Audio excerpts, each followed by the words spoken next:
crude oil, very popular trade throughout, I mean, forever, but especially in the 80s and 90s.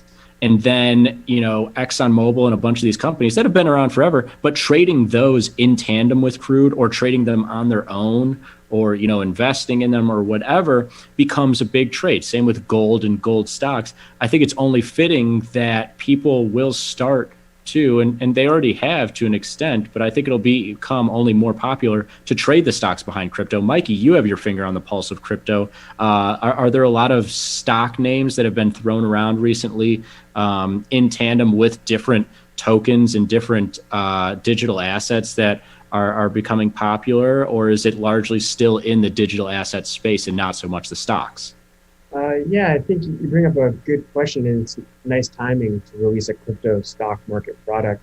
I think just opinions have changed and become legitimized over the last few years. I mean, you had a lot of big financial companies who were dismissive about blockchain technology, but also cryptos more broadly, who have since switched their opinion. I mean, you look at big banks alone, like Jamie Dimon was a very outspoken anti-Bitcoin representative 2 or 3 years ago. Now he is a big fan of crypto. Same with guys at IBKR, for example, saying that they will never support crypto, and now they operate spot crypto trading interface on their platform. So you are seeing more and more mainstream, what I would call Fortune 500 companies entering this space. And I think it only makes sense that you build out a sector that represents kind of what's happening over here. You have chip processors, you have payment processors like Square, and a lot of credit card companies now jumping onto the crypto bandwagon, testing new technologies, or just exploring it as a viable payment solution. So now is a pretty good time. You're seeing good cross-pollination between the hardcore engineers on crypto and the actual business executives in the public space, trying to find synergies. Yeah, and it was the center of this week's discussion in the newsletter that goes out to our community members, which is around the movement of these stocks and the names that will be in this first crypto stock index future, and just get people kind of, how this is, Mikey, because we've been working with this futures exchange for well over a year now, getting people comfortable with a product that you quite literally put your money behind is a big deal. Like you go into an ice cream store and it's pretty low stakes to try their product. But when it comes to, trying futures or trying cryptocurrencies, and I have to put my money up to try this thing, or even like I have to paper trade this thing and kind of feel around the risk, it is a large ask. And so we want to get people comfortable with a bunch of the data that we put out there, which you can see right here. But we also want to get people comfortable with both cryptocurrencies and futures by just creating a small product. Now, this thing is going to be less than at launch. It's looking like it's going to be, if all else equals, around $2,800 all in as a product. Now, that may seem like a lot, but futures, it'll be like a $28 stock that you trade options or 100 shares on. And with futures margining, you're only going to have to put up, around $600, $700 to trade it, which is really nice because most cryptocurrency products, because they move so much, make you put up 100% of that. Like when I went in and bought my, Bitcoin, my Cardano and everything else, I paid for every single dollar of the coins that I got there. This is going to be nice because it is smaller. You can become more comfortable with it. The margin is only requiring that you put up around 20 to 30% of the product. And you can look at all the stock names and the Bitcoin and Ethereum that are in there, Mikey, and it becomes just like a well-rounded, highly correlated market to Bitcoin itself. Is there anything else that you want to put around just the components there, the movement? You can see on Monday of last week when Bitcoin fell, small cryptocurrency fell. Now Bitcoin fell by well over $1,000 and small crypto fell by $1, which is really just like a nice amount of movement without scaring you away. That's just $100 move from high to low in small crypto on what was a big day in movement in Bitcoin and Ethereum and everything else. But it does have these stocks like MARA and Riot that move a lot, Mikey. I mean, what say you about the components here? It's 17 securities, a couple of which are the actual digital assets, and then some names that you're acquainted with. Yeah, I think when we designed this, we tried to think beyond just, for a while, there were some companies that were saying, we're a blockchain company now. And that was like their PR release to kind of get picked up as being in crypto. We tried to find names that are actually making moves to support the backbone behind crypto. So really, you have all these computers, these endpoints, validating transactions on a number of networks supporting this currency, I'll call it. And we chose names that create the technology that support that infrastructure, kind of that hardware, right? In addition, we have some of these payment companies like Square, for example, where crypto transactions are a fair amount of their revenue and driving their business. So it's not just like there's one, what was it, Containers or some company that was like, yeah, we like blockchain. They changed the name of their company to a blockchain name. It's like, you're not really... Remember Kodak? Remember the photography company that did that? They did Kodak coin and their stock shot up like 500% and then sank. And it's like, we vetted these pretty well, right? Yeah, we're not really reaching for a name. I mean, you could very easily put together 150 names that have said they're involved in crypto, but we really tried to dig a little bit deeper and do the due diligence to provide you a product that does move like crypto. And you can kind of see here in the historical chart that it does indeed move like crypto. It's not going to be one for one, but that actually excites me because it creates unique opportunities, like you mentioned at the beginning of this segment, analogous to trading crude oil versus ExxonMobil as a pairs trade. You can trade things like SDCX versus spot crypto on a lot of these platforms like Tastyworks, like Interactive Brokers that support it. And that creates a whole new world of opportunity as well. Plus, you're getting the margining you talked about, 20% down to trade SDCX versus 40 to 60% for CMEs, Bitcoin, and Ethereum futures, or 100% if you're trading spot crypto. So a lot of unique benefits here.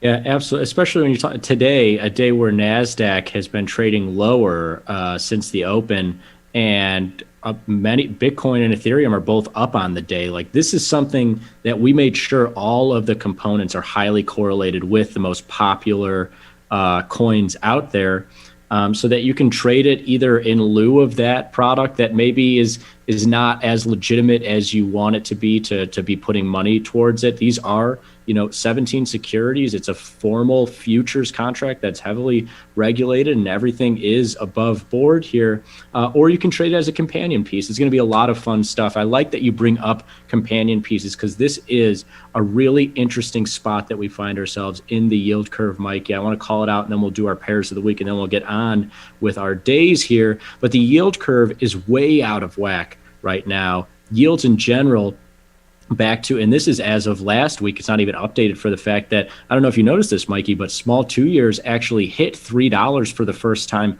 ever today. They were launched in February of this year, $3 in S2I, that's 0.3%. So that market is at all-time highs. The 10 years back to $15, which is 1.5%. The 30 years back to $20, which is 2%.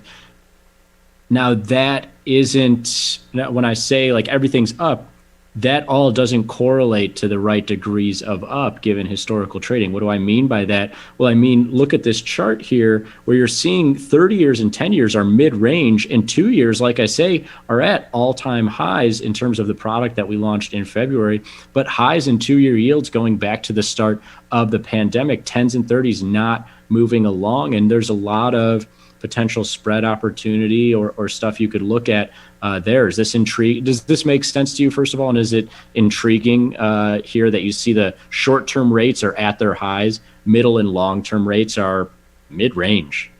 Yeah, well, it's always interesting to me when a product rallies 30% in a single week here, like 2 years did. I mean, that's a pretty big move in interest rates.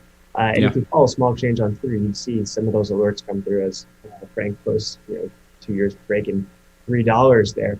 I mean, you could summarize this as a flattening of the curve, you'd say, right? Like an unusual flattening.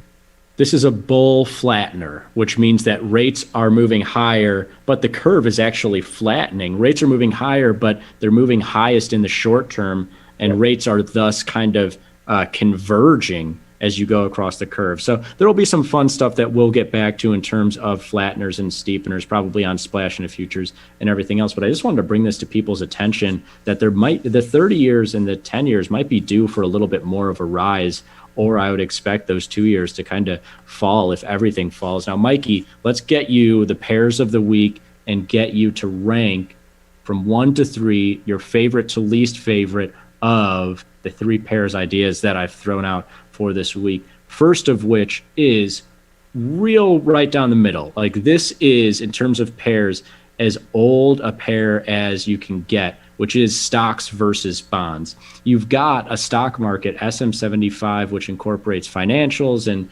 energy stocks and tech stocks and everything else, all-time highs here today. We're at the all-time highs in that product. 30-year yields very highly correlated with the stock market. You might hear, bond prices are inversely correlated with the stock market. Bond yields that you have here in the 30-year, highly correlated with the stock market. Those yields have just really not picked up. They just got above 2%. Historically, the last couple of years, they've been well above, 3%, closer to 4%. I like looking at a long S30Y, a long 30-year yield to short stock pair there on a 2-to-1 basis, 2 S30Ys, 1 SM75. I think that's a really intriguing, straightforward pair. Now, moving on to metals, you have a metals market that has presented some good back and forth, but has not really been able to pick itself up. There, I'm looking at buying precious metals and selling out the gold piece that has been stronger, with a relatively straightforward long 1 SPRE and short 10 to 20 deltas in GLD short call spreads. Final one here is one that that we've kind of lost track of, just because it's been this product has been falling. But S422 sticks, not a traditional pair. This is the opposite side of the spectrum of the stocks and bonds trade. Pot stocks versus tech stocks, there is a correlation there. It's positive, and it's around 0.4, 0.5. It's not the strongest, but it's there and it's present. I'm looking at a long 5 or 6 S420s to short 1 sticks, long pot stocks, short technology stocks, getting a little of that reversion here today. But this is, at the end of the day, if I have short deltas in any equity product that's S&Ps or small stocks or small tech or NASDAQ or whatever, I can offset some of those short deltas with the pot stock index here, S420, getting some longs in there where those stocks are just real beaten up, but showing few signs of life at the end of last week and this week. All right, Mikey, rank your favorite pairs of the week. Go.